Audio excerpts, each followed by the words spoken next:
정법 중에서 사전 연명 의료 의향서 부분만 설명을 드리게 될 거고요. 예전에 이게 법제화되기 전에, 그러니까 2017년도 이전에 아마 뭔가 설명을 듣고 사설단체 뭐 이런 곳에서 의견을 표현해 놓으신 분들도 계시리라고 생각이 됩니다만, 근데 그게 법제화 이전에 이제 작성을 하신 것들이라서요. 현행법에서는 소급 적용이 되지 않아요. 그래서 이제 연명과 관련된 거 결정을 하신다. 그러면 이제 18년도 이후에 뭔가 서명을 하셨다. 그러면 이제 그게 유지가 되는데요. 그 전이다. 그러면 오늘 다시 작성을 하셔야 됩니다. 그리고 지금 오늘 설명을 다 들으시고 난 다음에요. 생각할 시간이 필요해 하신 분들은 오늘 꼭 서명하시지 않으셔도 되고요. 그냥 생각해 보시고 나중에 언제 그냥 내키실 때 가까운 곳 방문하셔서 작성하셔도 됩니다. 일단 설명을 조금 드려볼게요. 이 연명의료 결정법이 생기게 된 데는 몇 가지 좀 큰 사건들이 있었습니다.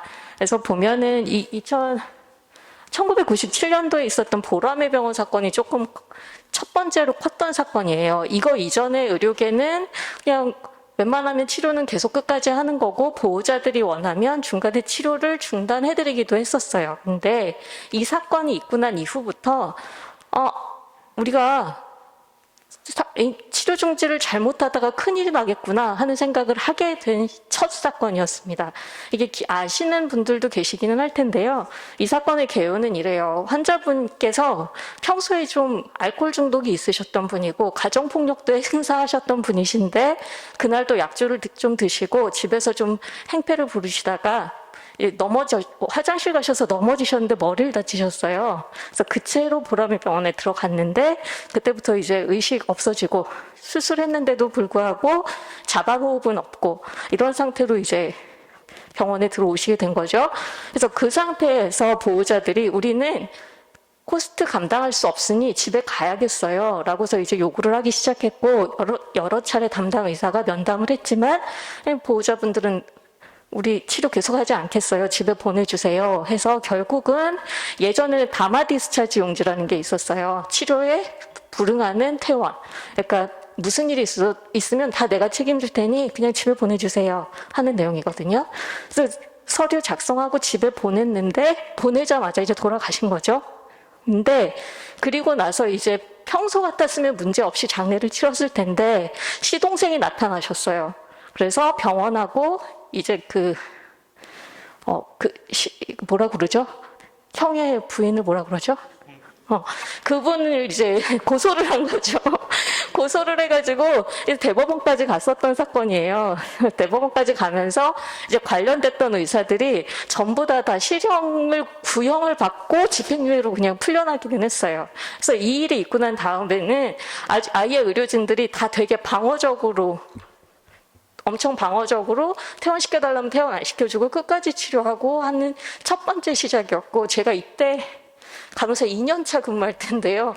차팅을 엄청 열심히 하기 시작했던 게 생각이 나요. 뭐든지 다 썼어요, 진짜 그때는. 이게 정말 의료계에서는 굉장히 충격적인 사건이었거든요. 처음이었어요, 이렇게 문제가 크게 됐던 게. 그리고 난 다음에 이제 세브란스 김할머니 사건이 벌어졌는데 이거는 또 정반대의 사건이에요.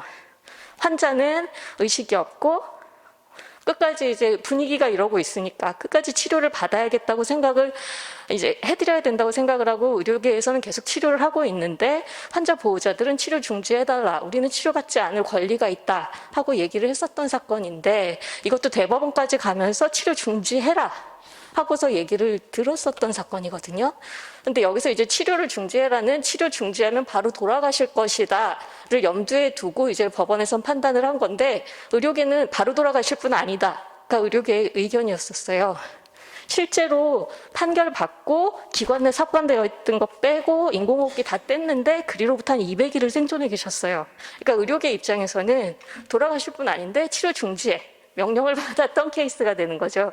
그러니까 치료를 하고 싶어도 할 수 없고 안 하려고 해도 안 하기도 좀 애매하고 이제 의료계는 이제 갈등의 혼돈의 카오스 이거 어떻게 할 수 없다. 중지해 줄 수도 없고 계속할 수도 없고 어찌할 수 없으니 법이 필요하다. 에서부터 이제 논의가 시작이 되었어요. 그래서 이 두 사건이 지금 연명의료 결정법이 생긴 가장 큰 원인이라고 보시면 돼요. 그래서 여기서부터 이제 논의가 돼서 이제 나타난 법이 이거예요. 호스피스 완화 의료 및 임종 과정에 있는 환자의 연명 의료의 결정에 관한 법률. 이게 이제 새로 그 법, 그 두 사건으로 인해서 벌어진 법이고요. 이 법들을 보시게 되면은 그냥 목표가 환자의 이익을 보장하고 자기 결정을 존중해서 존엄과 가치를 보호하게 하는 게 목표예요. 그렇기 때문에 이거 작성해놨다고 해서 치료 종료를 받을 수 있는 권리가 생기지는 않거든요. 그래서 이걸 작성하실 때 보통 포부들은 뭐냐면 나 이거 작성했으니 내가 치료를 종료하고 싶을 때 치료 그만 받을 수 있는 근거가 되어주겠지 하는 생각들을 하고서 얘를 이제 작성을 하러 오세요. 근데 실제로는 법이 생각하고 있는 목표는 인간으로서의 존엄과 가치를 보호하는 게 목표이기 때문에 작성해놨다고 해서 내가 치료 중지받고 싶을 때 치료 그만 받으실 수는 없게 되세요. 네. 그래서 이 목적 때문에 이제 부합해서 이제 어떤 일들이 생기게 되냐면 의학적 판단은 존중을 받아야 된다. 그러니까 우리가 여태까지 법원에서 판단을 받기는 했지만 의학적 판단을 배제하고 나서는 이 사람이 정말 죽을 사람인데 치료를 안 해주는 건지 할 수 있는 게 있는데 우리가 성급하게 치료를 종료하는 건지 판단하기 어려우므로 모든 거의 기본은 의학적 판단이다. 그래서 첫 번째는 의학적 판단이 있어야 되는 게 그 근간이 되는 게 이제 첫 번째 상황이고 그 다음에 조금 더 빨리 환자 보호자들이랑 상의해라. 보통 이제 우리나라 의사들이 요즘은 좀 덜해지기는 했지만 과거에 되게 권위적이었고 의사소통 잘 안 됐고 환자 컨디션에 대해서 정보를 잘 제공하지도 않았었던 거는 사실이었기 때문에 조금 더 일찍 정보를 제공하고 함께 준비할 수 있게 도와드려라. 그러니까 이제 처음 이제 의학적 판단 부분에서 의사들과 의료진의 책임으로 이제 넘어와지는 부분이 되고요. 그리고 이제 환자들도 알아야 될 게 이거 본인들의 자기 결정을 존중하고 최선의 이익을 보장하기 위해서 만들어진 법이기 때문에 내가 원할 때 내 마음대로 생명을 어떻게 할 수 있게 만들어진 법은 아니다라는 걸 꼭 기억하고 있어야 된다. 이게 이 법의 근간이라고 할 수 있겠어요. 다 거의 아는 배웠던 분들이라 안 떨릴 줄 알았는데 되게 떨려요. 지금 숨이 좀 안 쉬어집니다. 그래서 이게 치료를 중지하는 시점이 되었을 때 그게 이제 모든 치료를 그럼 다 중지할 수 있냐? 그럼 또 그거는 아니고요. 기본적으로 인간이 생명의 존엄을 유지할 수 있을 정도의 치료는 다 제공이 돼야 돼요. 그래서 기본적으로 밥 먹는 거, 숨 쉬는 거를 유지하는 거에 대한 기본은 다 제공이 된다고 보시면 되고요. 뒤에 이제 설명드리면서 좀 더 상세하게 말씀드릴게요. 그래서 관리 체계는 이게 국가에서 개입을 하고 있는 거기 때문에 보건복지부 장관이 이제 이 기관 등록하는 거, 뭐 이제 환자분들 정보 관리하는 거 이런 걸 다 주관을 하게 되고, 그리고 각 병원에서는 이거를 이제 시행을 하다 보면은 첨예하게 의견이 대립돼야 된다고 하나? 뭐 이런 좀 문제들이 생겨요. 이제 의사들의 의학적 판단과 보호자들의 그냥 환자의 상황에 대한 판단이 꼭 같지 않은 순간들이 굉장히 많이 생기거든요.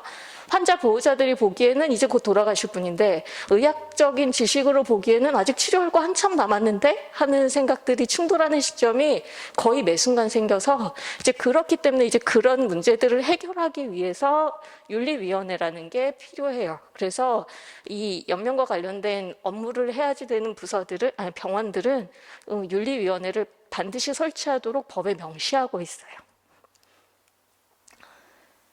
그래서 그 윤리위원회를 설치를 하는 것뿐만이 아니라 기준 자체가 보건복지부에서 제정한 기준에 맞춰줘야지 되거든요. 그래서 이 업무를 담당하는 그 임상의료윤리위원회를 갖고 있는 병원들은 다 보건복지부에 그 윤리위원회 자체가 등록되어 있는 병원들이에요. 그럼 여기서 중소병원들은 어떻게 할 것이냐. 중소병원들은 없는 데 되게 많거든요, 윤리위원회. 그래서 그런 곳은 이 연명치료 중지에 관한 법률을 시행하지는 못해요. 그러니까 이 법의 보호를 받을 수 있는 곳은 아니에요. 하지만 이제 중지를 하는 거는 할 수 없지만 근데 하지 않는 거는 또 다른 문제라 그거는 도와드릴 수 있어요. 이게 조금 개념이 이상하죠. 뒤에 가면서 조금 더 자세히 설명드릴게요. 그래서 그 의료윤리위원회가 하는 역할은 지금 파란 글씨로 써놓은 게 환자 보호자들한테 이제 해당이 되는 부분들이에요.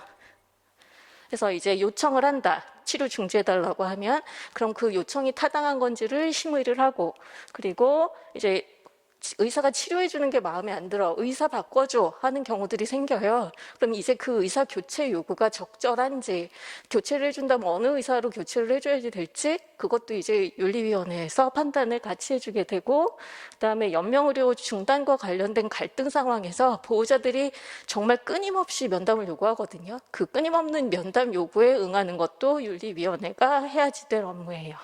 그래서 윤리위원회가 없는 곳이다 그러면 아까도 말씀드렸다시피 연명과 관련된 결정을 이행하거나 중지하거나 하는 업무를 할 수가 없어요. 이제 주요 내용으로 들어가 보겠습니다. 몇 가지 용어를 좀 알고 계셔야 돼요. 그래서 간단히 용어만 조금 안내를 해드릴게요. 중요한 개념이 말기 환자, 이게 연명과 관련된 데에서 굉장히 중요한 개념인데, 수개월 이내에 사망할 것으로 예상되는 진단을 받은 환자를 말기 환자라고 하고, 그다음에 임종 과정에 있는 환자는 해당 분야 의사 2명으로부터 임종 과정에 있다는 의학적 판단을 받아야 돼요. 그래서 의사 판단이 중요하다.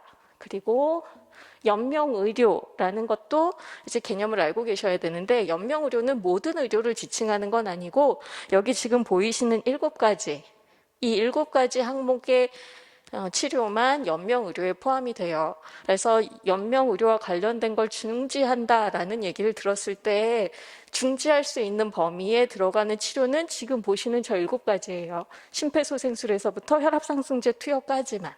그 얘기는 다른 치료들은 필요하면 다 받으셔야 된다는 얘기죠. 그래서 필요하면 콧줄도 끼울 거고, 필요하면 소변줄도 꽂고, 뭐 잘 못 드시면 영양제도 당연히 놔드릴 거고, 또 뭐 있을까? 아프면은 통증 주사도 놔드리고요. 심지어는 호스피스에 입원을 하셨다. 그런데 환자분 숨을 잘 못 쉬세요. 그럼 저희 엑스레이 찍어볼 거잖아요. 엑스레이 찍어봤을 때 뭐 폐에 물이 차 있다, 복수가 차 있다. 그러면 바늘 꽂아서 물 빼는 것까지 다 할 거예요. 심지어 호스피스에 입원을 하셔도, 연명과 관련된 서류 작성이 되어 있어도. 그래서 안 할 수 있는 치료는 지금 보신 다 저기 7가지 명시되어 있는 것만 안 하실 수 있다 하고 생각하시면 되겠습니다. 그리고 이제 중요한 개념 2가지가 나와요. 연명의료 유보와 중단. 유보는 아예 처음부터 시작을 안 하는 걸 유보라고 하고요. 중단은 말 그대로 시작했던 걸 중단하는 거. 그럼 이 2개가 뭐가 차이가 있냐. 예를 들어 심폐소생술을 안 하겠다 라고 하면은 그냥 처음부터 안 해 라고 하면 그냥 그거는 유보인데요. 만약에 인공기동삽관하고 인공호흡기를 연결을 한다. 그러면 그게 유보다 그러면 아예 기관삽관 안 하고 기계도 연결 안 하면은 그냥 그거 유보고, 그다음에 중단이라고 하는 건 일단 삽입하고 기계도 연결했는데 그걸 어느 순간에 중지하겠다는 의미예요. 그래서 이제 의료진이 좀 더 난처하게 생각하는 건 어떤 걸까요? 네, 중단을 더 난처하게 생각해요. 일단 스타트를 안 하는 거는 별개의 문제인데, 중단을 하는 건 이걸 중단을 했을 때 정말 돌아가실 분한테 돌아가실 거기 때문에 중지할 수 있는 건지, 아니면 여지가 있는 분한테 우리가 섣불리 중단을 함으로써 이걸로 인해서 더 빨리 돌아가시게 하지는 않는 건지에 대한 부담감이 되게 크거든요. 그래서 이 중단과 관련된 거, 이 부분일 때 윤리위원회가 거의 컨펌을 해주는 역할을 하게 돼요. 그래서 윤리위원회가 없으면 실제로 중단은 불가능해요. 그래서 중소병원에 윤리위원회 없다. 그러면 못하는 게 중단은 못해요. 못하고 대신에 유보는 할 수 있죠. 시작을 자체를 안 하는 건. 임종 과정이라고 판단만 된다고 하면 그냥 안 하는 거는 할 수 있지만 하다가 세우지는 못한다. 뭐가 없으면? 윤리위원회가 없으면. 그래서 그렇게 알고 계시면 되겠어요. 중요한 개념은 일단 그것만 알고 계시면 되고요. 지금 오늘 이제 하시는 거는, 오늘 하시는 거는 이거예요. 사전 연명 의료 의향서. 19세 이상 성인이면 모두 다 하실 수 있고요. 말기 환자 말고 편안한 상태에 계신 성인이 미리 작성을 해두시는 거예요. 그래서 만약에 여기서 말기 환자로 판단을 받으신 분이 계시다고 하면 오늘 사전 연명의료 의향서는 작성하지 마시고 연명의료 계획서를 작성하셔야 되는 거예요. 그래서 오늘 작성하시는 거는 건강하신 분들이 작성하시는 사전 연명 의료 의향서다. 그리고 환자가 본인이 작성할 수 있는 거는 저 두 가지밖에 없어요. 그리고 아까도 말씀드렸다시피 신분증 아까 안내방송 해주셨잖아요. 주민등록증이나 자동차 운전면허증 없으면 여권 뭐 이렇게 안내하시는 거 들었는데 개인 확인이 중요한 게 그거예요. 대신 작성을 못해요. 이거는. 그래서 대신 작성을 못하기 때문에 반드시 신분증을 확인하고 본인이 맞는 걸 확인하고 난 다음에 작성을 하게 되어 있거든요. 그래서 본인이 작성을 하지 않는다. 그럼 무효. 그리고 등록해드린 등록기관도 등록기관에서 그 뭐라고 해야 되지? 취소? 등록기관에서 그냥 제명돼요. 그래서 본인 확인 되게 중요하고 그 다음에 언제든지 철회를 할 수도 있어요. 일단 오늘 서명을 하셨다고 해도 내가 마음이 바뀌었어. 내일 오셔서 철회하셔도 되고요. 10년쯤 지나고 난 다음에 뭐 신의료가 나왔는데 그거 받아보면 좋을 것 같아 하면 10년 후에도 철회하실 수 있어요. 그때까지 그냥 계속해서 그냥 국가기관에서 잘 보관은 하고 있거든요. 내용은 작성해 놓으신 거. 그래서 일단 내가 꼭 작성해야 된다. 직접. 대리 서명 안 된다. 그리고 내가 마음이 바뀌면 언제든지 변경 철회 가능하다 하고 기억해 주시면 되겠습니다. 그리고 나서 얘를 이제 작성을 하고 어느 순간 우리가 치료를 중지를 해야지 될 순간이 올 수 있잖아요. 그럼 이제 어떤 단계를 거쳐서 치료가 중지가 되는지를 간단하게 설명을 드릴게요. 우선은 치료를 중지하려고 하면은 첫 번째 스텝은 임종 과정에 있는 환자인지를 먼저 판단을 받아야 돼요. 의사들 2명한테. 이분이 정말 뭘 해도 소용이 없을 분인지 아니면 아직은 여지가 있는 분인지 우선 판단을 받고 이제 곧 돌아가실 게 확실하다고 생각이 된다 하고 의사 둘이 의견을 일치를 받다. 그러면 이제 내가 결정해 놓은 거, 서류 작성해 놓으신 그 법정 서식 있잖아요. 그거를 일단 확인을 하게 돼요. 그래서 그걸 확인하고 난 다음에 가족분들한테 환자분이 이런 걸 작성해서 등록을 해 놓으셨어요. 죄송합니다.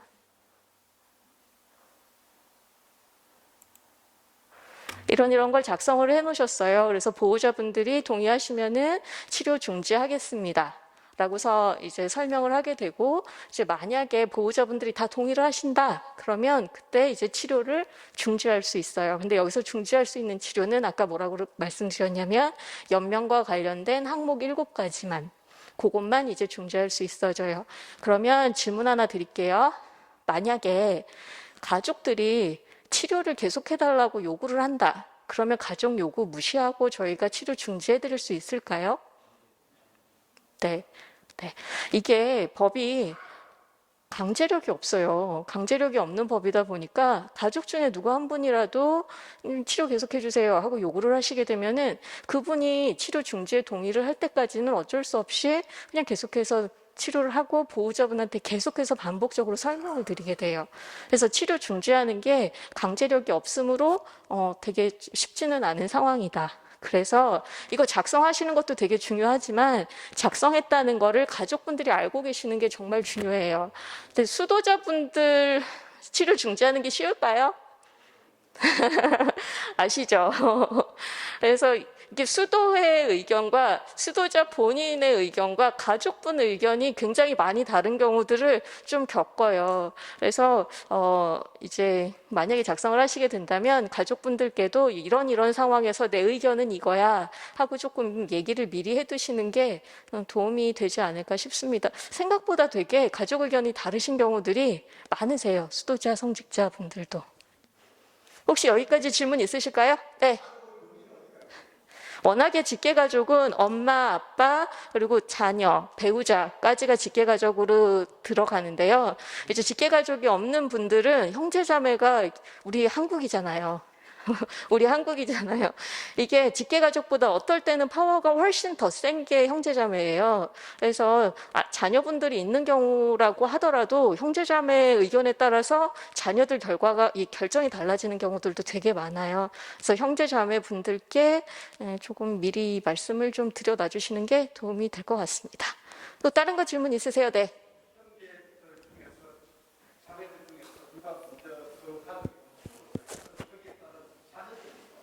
조카분들이요? 법적인, 직접적으로 직계라고 하기에는 어렵지만 병원 입장에서는 그분들이 반대하고 있는 상황에서 현실적으로 치료를 중지하기는 어렵고요. 그럴 때도 마찬가지로 이제 면담을 계속해서 거듭하게 돼요. 상황에 대해서 인지를 하시게 되면 시간이 가서 그렇지 이제 동의를 결국에는 하시게 되세요. 왜냐하면 이제 더 할 수 있는 게 없는 거는 변할 수 없는 사실이고, 그리고 시간이 가면 갈수록 내 환자가 더 힘들어진다는 거는 시간이 가다 보면은 알 수밖에 없으시거든요. 그래서 그냥 시간의 문제예요. 어느 순간에는 동의는 하시는데 다만 받아들이는 시간이 얼마나 오래 걸릴 것이냐. 네. 다른 거 혹시 더 질문 있으실까요? 네. 저기 두 번째, 환자도 더 이상 치료를 원치 않는다.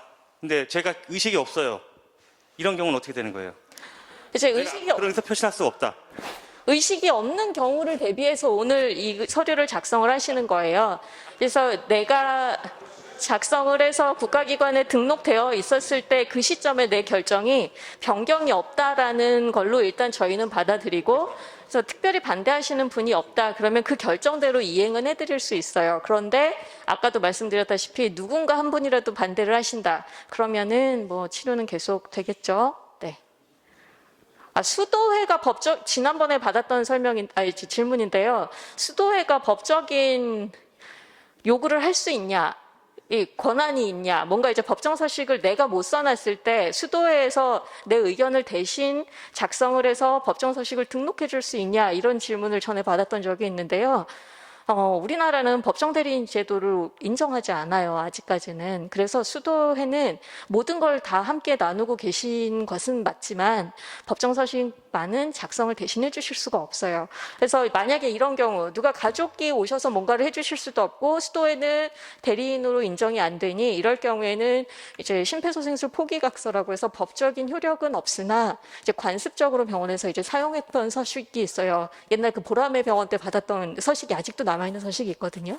그래서 이제 그걸로 의사표현을 하고 그 다음에 이제 연명과 관련된 사항은 이와 준해서 진행을 하게 되는데, 근데 이거는 이제 CMC 계열 병원에서는 아마 그렇게 가름을 조금 편안하게 해드릴 텐데, 만약에 다른 병원에 가시게 되면 좀 적용이 달리 까다롭게 될 수도 있을 것 같아요.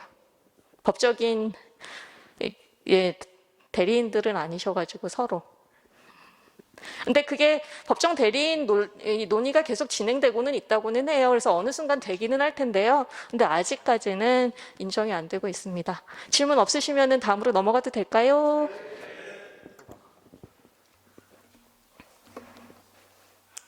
그럼 이제 구체적으로 안 받으실 수 있는 치료가 뭔지 좀 알려드리겠습니다. 첫 번째는 우리 모두가 다 알고 있는 심폐소생술, 심장이 멎었을 때 하는 거죠. 텔레비에서 대표적으로 많이 나오는 거, 심장 마사지 하는 거, 그거는 안 하실 수 있고요. 그 다음에 두 번째는 혈액투석을 안 하실 수 있어요. 혹시 지금 혈액투석을 받으시는 분이 계시는지 모르겠는데, 지금 만약에 혈액투석을 받고 계시는 분이 있으시다고 하신다면 그분은 콩팥 기능에 문제가 있어서 그 콩팥 기능을 보상하기 위해서 치료적으로 하는 투석을 하고 있는 거기 때문에 법정 서식 이거 작성을 해 놓으신다고 해서 지금 당장 투석 치료를 받지 않겠소 하실 수는 없으세요. 그래서 이거는 임종기 판단이 됐었을 때, 그때라고 하면은 콩팥 기능뿐만 아니라 다른 장기, 폐, 심장, 간, 뭐 모든 게 다 문제가 생기고 있기 때문에 콩팥 기능 하나 유지하고 있는 게 도움될 게 아니다, 의미가 없다. 그래서 그때나 중지할 수 있다는 거거든요. 그래서 여기서 말하는 혈액투석은 치료적 의미가 없으니까 그래서 안 하겠다는 걸 의미합니다. 그리고 항암제도 투여를 하지 않을 거예요. 그런데 보통 항암제다 그러면 약이 정말 독하고 부작용도 많잖아요. 그래서 임종기 환자들한테는 이미 의사들이 권하지를 않아요. 임종기 환자들은 몸이 너무 약해져 있는 상태니까 거기다가 또 독하고 부작용 많은 약을 드릴 수가 없는 거죠. 그래서 항암제는 의사들이 권하지 않아서 사용하실 일이 없으실 거예요. 그리고 네 번째는 인공호흡기 착용은 안 할 건데, 그런데 왜 우리 병실에 입원해서 보면 벽에서 나오는 산소 있잖아요. 공기 뽀글뽀글 올라가면서 코로 이렇게 마스크 이렇게 쓰는 거. 그거는 돌아가시는 순간까지 호스피스에서도 계속해서 사용을 할 거거든요. 그럼 이제 두 개의 차이가 뭐냐? 그 벽에서 나왔던 산소. 그거는 환자분이 자발호흡은 있으세요. 혼자 숨을 쉴 수는 있어. 근데 숨이 너무 찬 거죠. 그러니까 고농도의 산소를 충분히 들여서 그 숨찬 거를 조금이라도 편안하게 도와드리려고 드리는 거라 돌아가시는 순간까지 호스피스에서도 계속 사용을 하실 거고, 여기서 말하는 인공호흡기는 내가 혼자 숨 쉴 능력이 없는 거예요. 자발호흡이 없을 때 기계를 연결해서 기계가 강제로 숨을 대신 쉬게 하는 건데, 방법은 여기 기도에다가 관을 하나 삽입을 해요. 관을 삽입하고 그 끝에다가 기계를 연결해서 이 기계가 들숨날숨을 강제로 쉬게 하는 거예요. 그거는 안 할 거예요. 그리고 다음에 체외 생명 유지술이라는 게 있는데, 이거는 심폐소생술 같은 걸 하고 난 다음에 순환이 제대로 돌아오지 않아서요, 순환을 체외에서 대신 시켜주는 거예요. 방법은 혈관에다가 관을 삽입하고 관에서 피를 빼내요. 그래서 피에서 이산화탄소를 떼고 산소를 다시 붙여서 몸 안으로 넣어드리는 건데, 임종기 되면은 안 할 거예요. 그리고 수혈도 안 하는데, 사실은 호스피스에 입원을 하셔도 거의 마지막 순간까지는 수혈을 하거든요. 그러면 수혈 언제 안 하냐? 환자분한테 피주사 드렸는데 어느 순간 반응을 못 하실 때가 있어요. 그러면 이제는 뭐 드려도 소용이 없겠구나 하고 그때 중지하게 돼요. 그러니까 그럴 때가 어떨 때냐면, 예를 들어 환자가 빈혈 수치가 낮아요. 그럼 병원에서는 적혈구 주사, 빨간 피를 드리거든요. 근데 그 빨간 피를 드리고 나면 정상적으로는 빈혈 수치가 좋아져야 돼요. 교정이 돼야 되는데 어느 순간 빈혈 수치가 꼼짝 안 할 때가 있어요. 그러면 이제는 피 주사 드리면 힘들기만 하시구나, 중지하자. 그러고서 그때 수혈은 중지하게 돼요.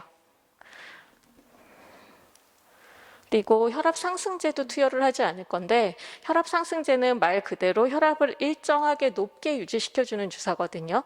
근데 이 혈압 상승제 같은 경우는 평소에는 치료적 역할을 분명히 해요. 그런데 아까도 말씀드렸다시피 임종기가 다가온 순간이라고 하면 내부에 있는 장기들이 다 문제가 생기고 있는 상황이기 때문에 낮아지고 있는 혈압을 하나 유지하고 있는 게 그렇게 대세에 크게 영향을 미치지 못해요. 그래서 그럴 때는 치료적인 의미가 없으니까 그때는 이제 혈압 상승제는 중지하겠다라는 의미고, 그다음에 이 아래 기타라고 있는 거는요, 이거 말고 지금 말씀드린 거 7가지 말고 의사가 이제부터는 할 필요가 없을 것 같아요 라고서 생각하는 것들.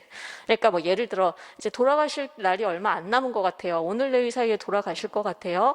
그런데 항생제를 그동안에 쓰셨던 분인데 정말 엄청 고가 항생제, 이거를 계속 써야 되냐? 그건 의사의 판단에 따라서 중지할 수 있다 라는 거거든요.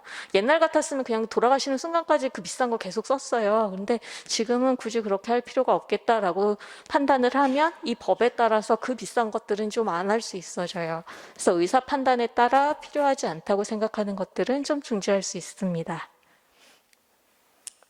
아까 보여드렸던 슬라이드 또 나오죠.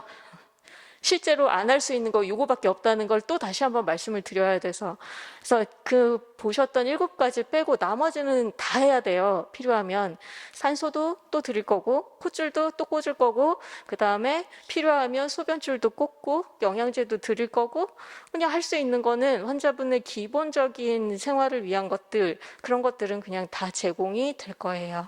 혹시 여기까지 질문 있으실까요? 네, 그럼 다음 넘어갈게요. 다시 한번 이제 정리를 하겠습니다. 아까도 말씀드렸던 대로 임종 과정에 있는 환자들이 연명 치료를 중지를 하려고 하면은 아까 말씀드렸던 7가지 치료만 안 받으실 수 있고, 그리고 아까 보여드렸던 그 단계에 따라서 임종 과정이라고 의사 2명한테 판단을 받고 난 이후에만 치료는 중지가 될 수 있어요.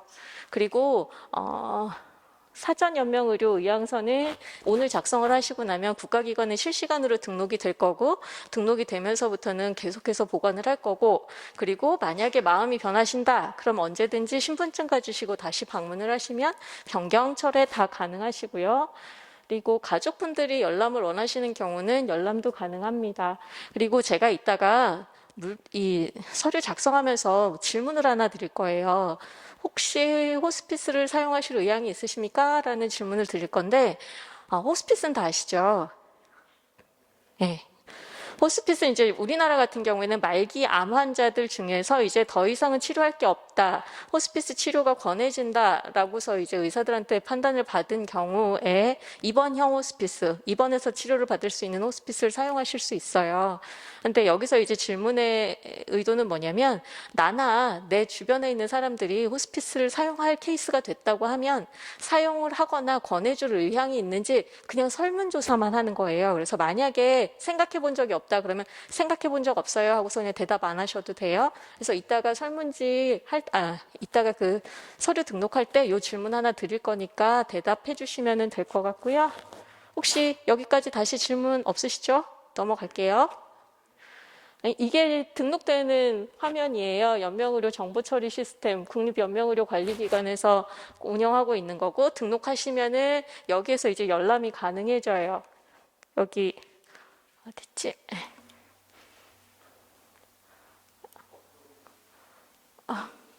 아이고 죄송해요. 여기 있다.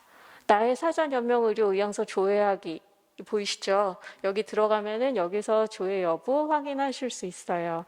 그리고 만약에 이제 주변에다가 등록하는 기관을 좀 안내를 해주셔야 된다. 그러면은 사전 연명 의료 의향서 등록 기관 이렇게 표시되어 있는 데 있으면 지역 이거 누르고 들어가시면 근처 가까운 지역 어디에서 업무를 하고 있는지 확인이 가능한데요. 그런데 가시기 전에 전화해보고 가셔야 돼요. 코로나 때문에 업무를 이제 드문드문하거나 예약 환자만 받거나 하는 데들이 되게 많거든요. 그래서 만약에 누구한테 이제 안내해 주실 필요가 있으면 이 사이트 들어가서 보시고 안내해 주시면 되고요. 이게 오늘 작성을 하시고 나면은 받게 될 등록증이에요. 국가에 등록이 됐다는 거를 확인시켜 주는 카드인데 사실 이거 없어도 법 적용 받는 데는 아무 문제가 없으세요. 그래서 일단 요거 신청을 하고 나면 3개월 안에 이제 알려주신 그 주소지로 국가에서 직접 배달은 해드릴 거고요. 만약에 잃어버리신다고 해도 재발송 받으실 필요는 사실은 없기는 해요. 저도 이거 등록을 해놓긴 했는데 저도 카드 없거든요. 가서 그냥 구두로 얘기하면은 해당 병원에서 알아서 그냥 다 진행을 해줍니다. 그리고 질문 더 이상 없으시죠? 그러면 제가 질문을 하나 드릴 거고 요거 맞추시면 이제 업무를 시작을 해보겠습니다. 저도 이거 국가기관에 등록이 되어 있어요. 그리고 저희 병원은 실시간으로 조회가 가능한 병원이거든요. 여의도 성모병원. 저희 병원, 그러니까 저희 CMC 계열 8개 병원은 다 실시간으로 조회가 가능해요. 그런데 제가 만약에 오늘 퇴근을 하다가 교통사고가 났어요. 그래서 심장이 하나 딱 멎은 상태로 응급실에 들어갔다. 그럼 저희 병원 의사들은 저 이거 등록한 사람인 거 바로 알거든요. 저한테 심폐소생술, 심장 안 뛰니까 이거 해줄까요? 안 해줄까요? 해줄까요?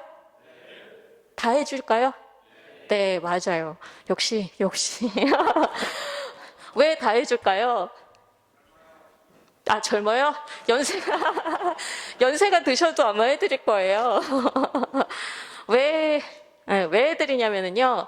의사들이 저를 보기에는 저 심장만 하나 안 뛰고 있잖아요. 그러니까 이 사람은 심장만 다시 뛰게 해주면 일상생활로 복귀가 가능한 사람으로 판단을 하는 거예요. 그래서 나이가 젊거나 늙었거나는 사실 중요하지 않아요. 법 적용은 남녀노소 누구한테나 다 똑같이 적용이 되잖아요. 그래서 이게 나이가 젊고 아니고 심장 하나가 안 뛴다는 건 그냥 다시 일상생활로 복귀 가능하다라는 의미이기 때문에 일단은 계속해서 치료를 해줄 거고 아까 제가 말씀드렸던 그 7가지 연명의 범위에 든 그 치료들이 해당되는 게 있으면 그냥 다 해줄 거예요. 근데 제가 치료를 받다가 경과가 좋지 않아요. 컨디션이 계속 나빠져요. 그래서 아까 보셨던 연명과 관련된 범위에 있었던 그 7가지 치료를 하나씩 다 했어요. 근데 어느 순간 그거 7개 다 했는데도 불구하고 곧 돌아가실 것 같아요. 그래서 이제 임종기입니다라는 판단을 받았어요. 그럼 저는 그때 이제 중지할 수 있어지는 거죠. 근데 그 중지를 하게 되기 위해서는 중간에 거쳐야 되는 게 뭐가 있을까요? 그렇죠. 윤리위원회에서 심의 받아야 되겠죠. 정말 중지해도 될 사람인지. 그래서 이제 윤리위원회에서 오케이, 이제 안녕히 돌아가시기 그냥 잘 보내드리자라고 하면 그때부터는 치료를 중지받을 수 있어요. 네. 추가로 더 질문 없으시죠? 네, 고맙습니다.